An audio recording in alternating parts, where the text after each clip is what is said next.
Philippe Descola, Par-delà nature et culture.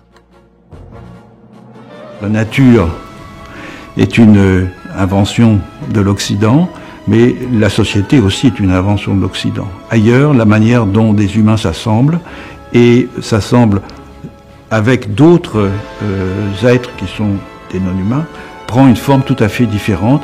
Et donc la plupart des concepts que nous avons développés sont des concepts eurocentrés, anthropocentrés, et le travail que l'anthropologie doit mener, que les sciences sociales doivent mener, consiste précisément à forger des nouveaux concepts qui échappent à la fois à la juridiction de la nature et à la juridiction de la culture.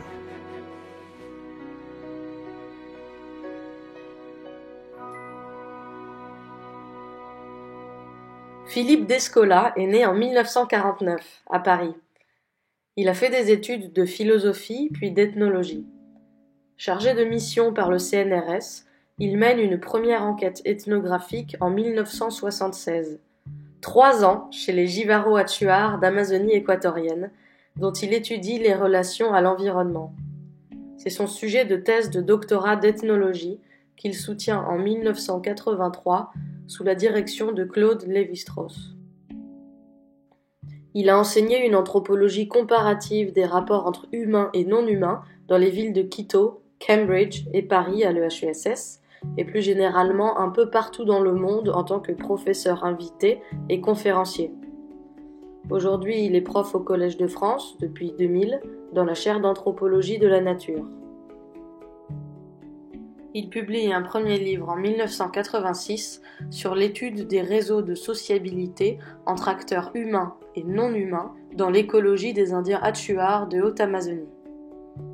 C'est le début d'une longue carrière. En sus d'actes de colloques, d'ouvrages de vulgarisation et de plus de 150 articles scientifiques, Descola a partagé la manière dont se construit peu à peu la connaissance ethnographique, fait un point sur les recherches anthropologiques, ethno-historiques et archéologiques de l'Amazonie indigène, et détaillé les problèmes posés par l'anthropologie et ses relations entretenues avec les autres disciplines.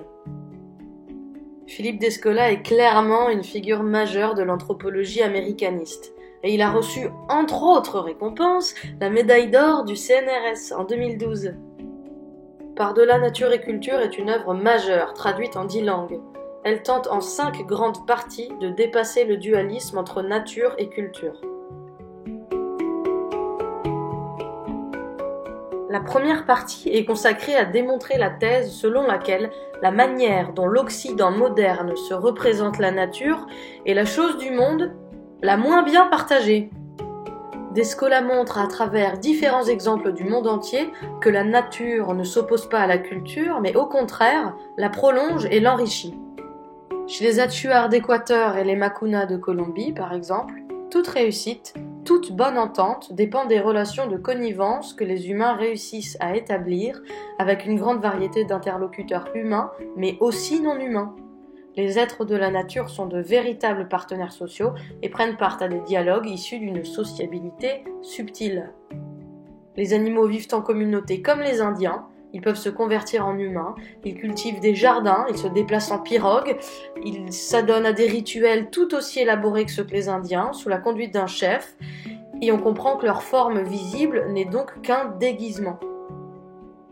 Pour les Chewang de Malaisie aussi, même conception. La société s'étend bien au-delà des frontières ontologiques de l'humanité et englobe une myriade d'esprits, de plantes, d'animaux et d'objets.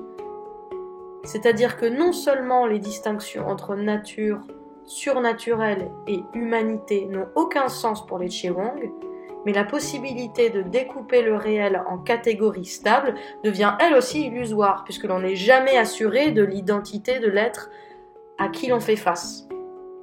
Chez les Kanaks de Nouvelle-Calédonie, le corps humain et les plantes ont la même structure et la même substance.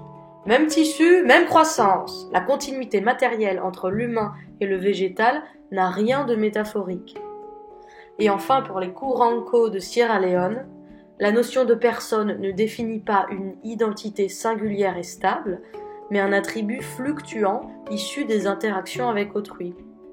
Ça veut dire que la qualité de personne peut être imputée à des humains, mais aussi à des animaux, à des génies de la brousse, à des ancêtres, à des plantes et même à des pierres.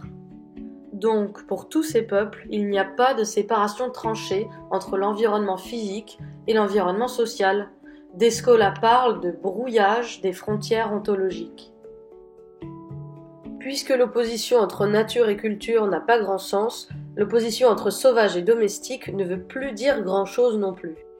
En effet, dans bien des endroits du monde, les espaces que l'on qualifie de sauvages sont on ne peut plus socialisés. Tout l'environnement traversé par les nomades, par exemple, est tellement balisé, parcouru sans relâche, lié à des souvenirs, à des éléments biographiques, que la forêt, la toundra, la steppe ou le désert sont comme une demeure des plus familières.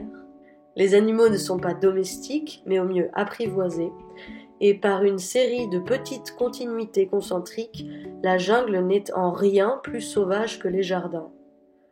Descola dit ainsi: l'opposition du sauvage et du domestique n'est pas patente en tout lieu et en tout temps, et doit son présent pouvoir de conviction aux aléas d'une évolution des techniques et des mentalités que d'autres peuples n'ont point partagées. L'anthropologie a donc tout à gagner en resituant les grandes oppositions nature-culture, sauvage-domestique, rationnel-irrationnel comme des cas particuliers au sein d'une grammaire générale des cosmologies qui perdrait énormément de sa richesse si la vision du monde dit moderne prenait valeur d'étalon. La deuxième partie du livre de Descola porte sur les structures de l'expérience.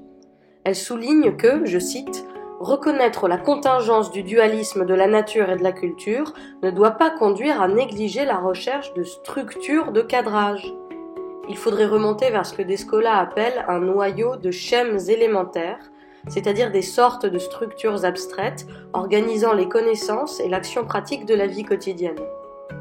Ces schèmes permettent d'intégrer tout ce qui relève de l'altérité en faisant médiation entre ce qui relève de l'intériorité, c'est-à-dire le soi, et l'extériorité, le non-soi. Descola en extrait 4 grands types d'ontologie, 4 grands systèmes de propriétés qui définissent des manières d'être au monde. Première ontologie, l'animisme, où les humains imputent à des non-humains une intériorité identique à la leur, puisque tout être vivant est doté d'une âme, mais une physicalité différente. C'est le cas des Atchuars d'Amazonie dont on a parlé au début. Humains et non-humains sont distribués dans des collectifs différents, mais qui ont les mêmes structures et les mêmes propriétés, ce qui veut dire que la position de sujet revient à tous les êtres vivants. La distinction entre humain et non-humain se fait grâce donc à des outillages biologiques propres à chaque espèce et pouvant déboucher sur une hétérogénéité des points de vue. Le naturalisme est le schème inverse de l'animisme, puisque ce ne sont plus les physicalités qui diffèrent, mais les intériorités. L'humain apparaît alors comme supérieur au non-humain, puisqu'il serait seul doté d'un intellect et d'une morale capable d'engendrer des différences culturelles. Le statut de sujet lui est réservé. Mais cette suprématie est quand même aujourd'hui de plus en plus contestée, la privatisation du statut de sujet n'allant plus de soi. Le totémisme, lui, procède à l'association entre humains et non-humains. Les totems sont très nombreux et variés, et ils englobent le tout. Ils sont engendrés chez les aborigènes d'Australie par ce qu'on appelle les êtres du rêve, qui eux sont mi-humains, mi-non-humains. On voit donc que c'est un collectif hybride, et qu'il est composé de segments si complémentaires qu'il en devient difficile de distinguer des singularités. Les intériorités, comme les physicalités, se ressemblent. À noter que les totems ne sont pas considérés comme des partenaires sociaux. C'est ce qui les distingue des humains. Enfin, l'analogisme, résolument cosmologique, fractionne l'ensemble des existants qui sont physiquement et intérieurement différents au sein d'un collectif unique qui les rassemble tous. Toute entité est faite d'une multiplicité de composantes, mobiles et en partie extracorporelles, dont l'assemblage bien instable et conjoncturel engendre un flux permanent de singularités. On comprend bien que ce monde est rendu friable par la multiplicité de ses parties, mais il est cimenté grâce à un dense réseau d'analogies. Est alors autre celui qui ne partage pas le même point de vue rassembleur. J'ai synthétisé dans ces explications le développement de la 4e partie du livre. On comprend avec ces modes d'identification que les rapports au monde peuvent être très différents. Mais ce qui distingue véritablement ces 4 collectifs entre eux, c'est la forme des relations qu'ils entretiennent.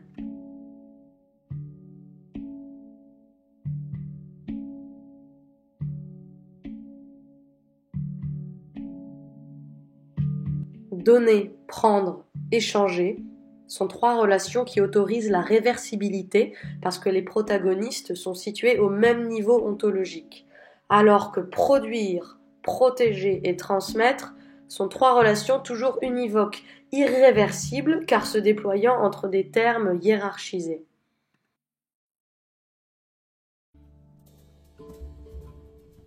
Ok, maintenant comment critiquer près de 700 pages d'Escolienne ? Ma contribution sera laudative. D'abord, l'objectif consistant à jeter les bases d'une façon de concevoir la diversité des principes de schématisation de l'expérience en se dégageant des préjugés de la modernité est atteint. L'épilogue invite à étoffer encore la qualification des types de collectifs, pourquoi pas, et à faire l'étude encore manquante des causes et des modifications de cette organisation structurale. Je nous y invite. Ensuite, j'ai choisi la lecture de ce livre parce qu'il offre une perspective anthropologique poussée et littéraire à la fois par un spécialiste reconnu dont il m'importait de lire une analyse entière. Par-delà nature et culture se veut dénué d'assertion morale, mais la toute dernière phrase appelle à doter la nature de véritables moyens d'expression, de lui accorder une reconnaissance nécessaire sans laquelle les jours de l'espèce humaine, je cite Descola, seraient comptés. Je rebondis sur cette initiative pour questionner le rôle de l'anthropologie dans le débat public. Descola dit que l'anthropologie, c'est ce qui nous permet de regarder le monde d'une façon un peu différente, enrichie par son expérience dans un monde très différent. L'ethnologie, c'est un pas de côté, au fond. L'anthropologue procède-t-il à un contre-don de cette expérience ? Est-ce qu'il peut délaisser un temps la muselière de l'exigence d'objectivité scientifique au profit d'autres possibilités d'action ? Est-ce que les 2 modalités sont efficacement conciliables ? Et dans quelle mesure c'est souhaitable ? Les défis contemporains liés à l'environnement n'exigent-ils pas un nouveau pas de côté ? La fougue du jeune âge attend plus de la plupart des chercheurs qui disposent quand même d'un certain pouvoir ou d'un pouvoir certain de légitimité de parole.